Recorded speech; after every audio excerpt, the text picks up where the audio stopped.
On the banks of the Ewaso Nyiro, the signs are clear. This is not the river the residents of Ewaso once knew. The water is a pale shadow of the years past, and the pastoralists' lives have become even more unpredictable. Na muda tunaenda kama hapa Samburu, tunaenda hata sangine tunapita kama kunyesha karibu hata miaka miwili kama hatujanyesha. Ndio inafika hata Waso inakatika. Wakati sisi watotoni hapa mvua ananyesha zaidi, si kama saa hii. Watu naweza kusema saa hii mvua amenyesha, bado nyesha. This is just one of the many places where the impacts of climate are becoming clear by the day. Residents like Rose may not understand the nitty-gritties of the scientific explanation, but what they are certain of is that something is terribly amiss. Sisi uko na shida ya maji sana wakati zina mvua. Naenda kuchota milima ya maji. Maji uko shida sana. Kabisa. Watoto hakuna maji, kuna faa nguo. Uko shida. Maji uko shida sana. These telltale signs of the changing weather patterns have sent experts on a spin. Ngwata Francis, the director of meteorology in Central Kenya, cites an obvious example of the current scenario. Hata sisi wenyewe tumeweza sasa kuona malaria karo kama sasa hapa hivi kaunti ya Nyeri. Mbeleni kulikuwa na baridi ya kiasi, si ndio? Na ungesikia vyovyote maradhi ya malaria ikianza kunenea. Wakati huu umbu, nadhani hata kwa hivi sasa lazima uwe na ile net. Hata kwa mahoteli hapa Nyeri unaona net. Zamani hizo net hazikuweko. Kwa hivyo hizi ni ishara za kuonyesha ya kwamba joto imeanza kupanda. For a long time, and I have been in Mount Kenya for close now to 15 years. Over 15 years in Mount Kenya. And I never used to see mosquito in some of our outposts like Nanyuki, inside the forest, even in Arumoro. The region where I come from, that is Kinangop, I can assure you I have been seeing mosquitoes. This tell you what? Temperatures have been going up. When I was young, when I was in primary school, if I leave water outside the house, and my fellow village men back in Kipipiri know this, if you left water in gutter, you leave water in a basin. When you wake up in the morning, it's a glass of ice. It's ice. Today, I can assure you, even if you leave water, you'll not get ice. So this is not rocket science. It is simple. Temperatures have been rising.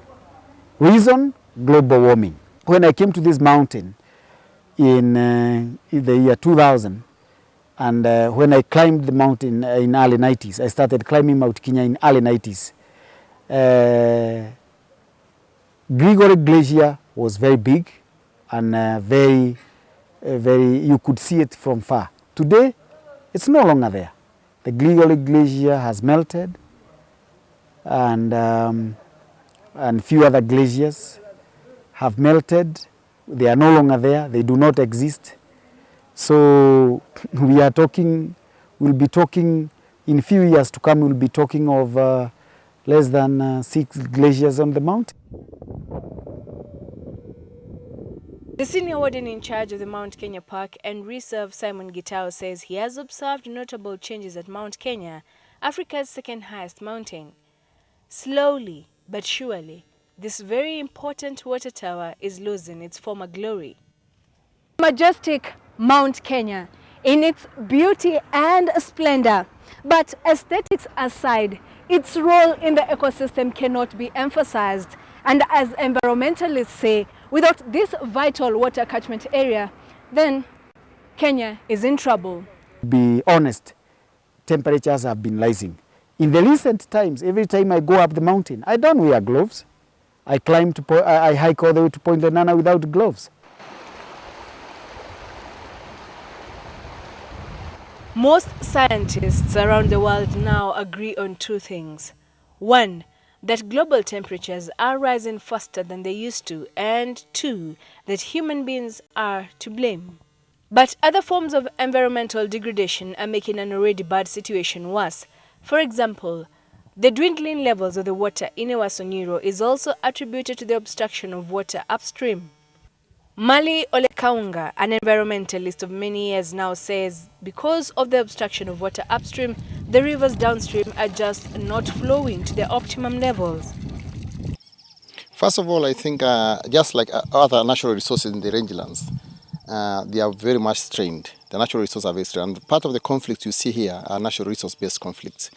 Communities are competing for diminishing natural resources, and Ewaso Nyiro is one of them. It cuts across quite a number of counties, beginning from, I think, Nyandarua, it's Nyeri, you can say Laikipia, Samburu, Isiolo, Wajir. It could be up to about 10 counties. Ewaso Nyiro is the main river, but there are a number of tributaries coming all the way. It's fed by tributaries from Mount Kenya, Aberdares. Some of the rivers also come from Nyambene. Pastoralists are often forced to move upstream where they find farmers using the same water from the rivers for irrigation, a common source of conflict between these two groups. I think we have not really, we need a serious thinking in terms of finding practical solutions based on what resources they are there. Of course, rains are very erratic, but when it rains, there's a lot of water that goes to waste in terms of runoffs. A river like this is dry, but you see just a few days ago, you can realize that some water went through, but it also went through to Ewaso Nyiro. It was not tapped fully utilized. Kitalili Muki from the Water Resource Management Authority, WARMA, says other activities that contribute to the degeneration of the environment include uncontrolled sand harvesting that is rampant in these parts of the country, forest fires, as well as the felling of trees along the riparian areas. Normally we arrest, and when we arrest, if he is proved to be guilty by a court of law, he is fined 60,000, being the first offender. If now he's the second offender, he has to be fined a fine of 100,000 or both. He can be fined and jailed, because if you fine and the person has the ability to pay the fine even on daily basis, then you also recommend for him to be jailed. And while people in cities such as Nairobi might assume that exposed riverbeds in places far away does not affect them, they couldn't be more wrong. The biting water shortage in cities is a direct impact of global climate change. Cities, urban centers are part of the problem. Why? You mean all this produce that coming from smallholders are heading towards Nairobi. Nairobi does not produce its own food. Nairobi does not have its own water. It comes from other rural areas. So the more population are building in urban centers, I mean cities like Nairobi, the demand is high for water, for food, and all these are coming from this area. So you cannot delink yourself from Ewaso Nyiro. The nyamachoma you are eating are coming from this area. So you cannot delink yourself from the problem. You are part of the problem. We Kenyans have felt about water rationing, power rationing. And power is being rationed sometimes because the water in the dams are low. Construction of dams is one way. Now, this is River Lerata in Samburu County, once a majestic river, but now it is a pale shadow of its former self, as you can visibly see. Residents are now sometimes forced to dig through the sand just to access a few liters of water, perhaps an indicator of just how devastating global climatic changes are.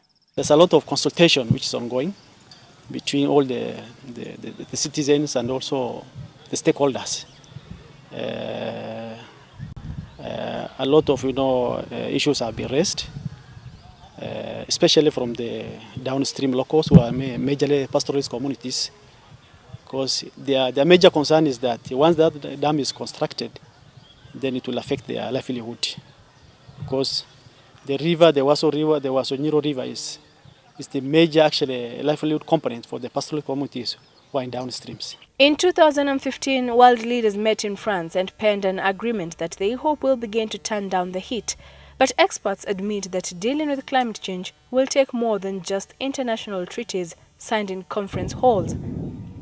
And in places like Ewaso Nyiro, the link is clear. Dry riverbeds today will mean dry throats tomorrow. Carol Derry, KTN News, in Isiolo County.